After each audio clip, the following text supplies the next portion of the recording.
வணக்கம், இது நிலா கிச்சன். இன்றைக்கி நாம் ஒரு டிஃப்ரெண்ட்டான ரெசிபி தான் பார்க்க போகிறோம். மூங் தால், அதாவது முழு பச்சை பயிறு வச்சு சப்பாத்தி, இட்லி இதுகளுக்கு தொட்டுக்கிறாப்பில் ஒரு குழம்பு. இப்போ இது எப்படி பண்ணலாம் அப்படின்னு சொல்லிட்டு பார்க்கலாம். அதுக்கு முன்னாடி எல்லாருமே நம்ம சேனலை சப்ஸ்கிரைப் பண்ணிவிடுங்க, லைக் பண்ணுங்கள், ஷேர் பண்ணுங்கள், கமெண்ட் பண்ணுங்கள். வாங்க இப்போ வீடியோக்குள்ளே போகலாம்.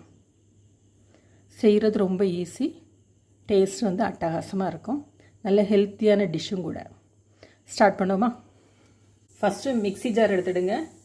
ஒரு பீஸ் இஞ்சி, 3 பச்சை மிளகாய், கொஞ்சம் மல்லித்தழை, 1 டீஸ்பூன் சோம்பு, ரஃப்பாக கட் பண்ண ஒரு தக்காளி. இதை அரைச்சி எடுத்துடலாம். இப்போ குக்கர் அடுப்பில் வச்சுடுங்க. கொஞ்சமாக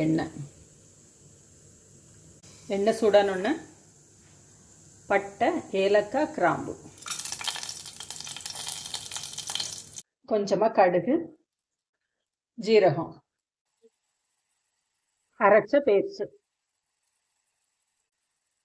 இதோட ஊற வச்ச ஒரு கப் பாசி பயிறு. ரொம்ப ஈஸியான ஒரு ரெசிபி, டேஸ்ட் அட்டகாசமாக இருக்கும். இப்போ இதுக்கு டேஸ்ட்டுக்கு உப்பு போட்டுடுங்க. மிக்ஸி கழுவி அந்த தண்ணியை விட்டுடலாம்.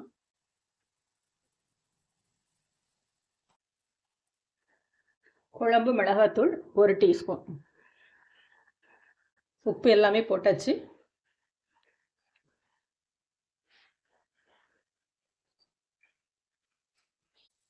குக்கரை மூடி ஒரு 3 விசில். ஒரு தாளிப்பு ரெடி பண்ணிக்கிடலாம்.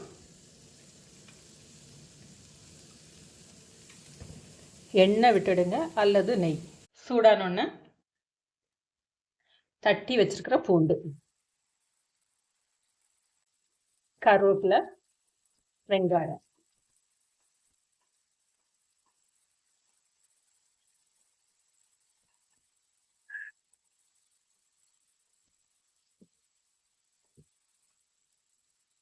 நல்லா செவந்து வரட்டும்.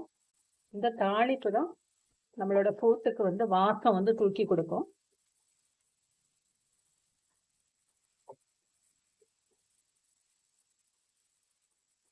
நல்ல கலர் சேஞ்ச் ஆகி கோல்டன் கலர் வரட்டும். பொன் முருகலா வந்த உடனே நம்ம எடுத்துடலாம்.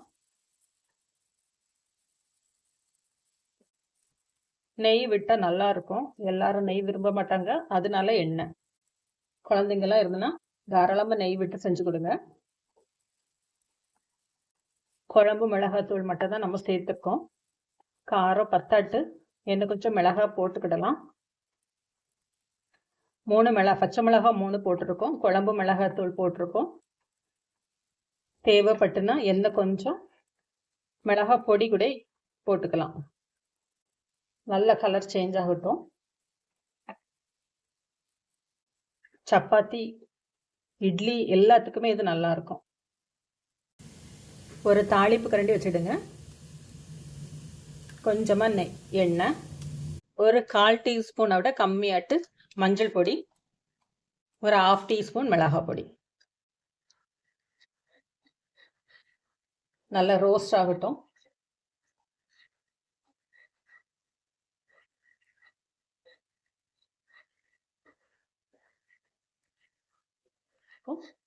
இதுவும் ஆஃப் பண்ணிடலாம்.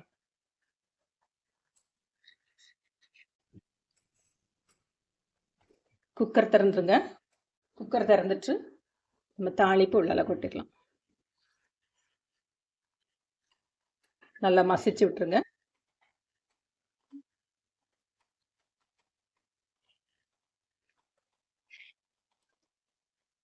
வாசம் ரொம்ப நல்லா இருக்குது.